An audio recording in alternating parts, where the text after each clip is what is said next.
Quand la Côte d'Ivoire tente de se rapprocher de la Chine, cela donne ça. À quelques semaines de la 4e édition du Forum de promotion des matières premières et de l'industrialisation de la Côte d'Ivoire en République de Chine, Maître Pierre Djemis, directeur du cabinet PKD, a invité chefs d'entreprise, représentants des ministères et des institutions à une réunion de travail.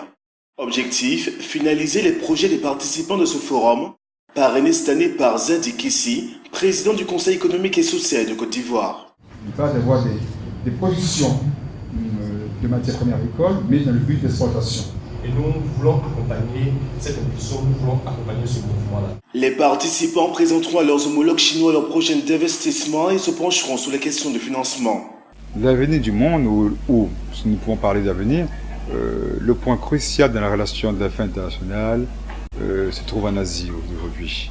Les États-Unis ont une nécessité de travailler avec l'Asie parce que la Chine, vous savez très bien le poids économique de la Chine aux États-Unis, aussi bien par l'achat des bons du Trésor.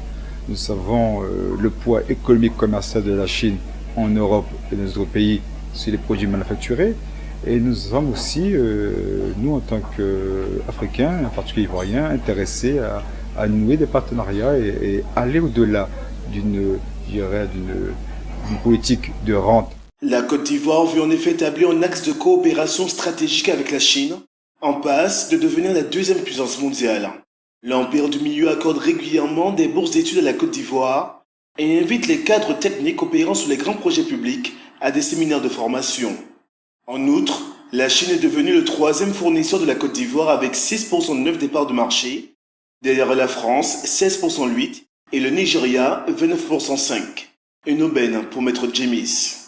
Nous avons évidemment des entreprises qui sont intéressées avant même à faire des partenariats avec des entreprises ivoiriennes. Et là, ils peuvent avoir des bons débouchés commerciaux et des partenaires chinois. Au-delà de cette coopération se dessinent des projets d'envergure.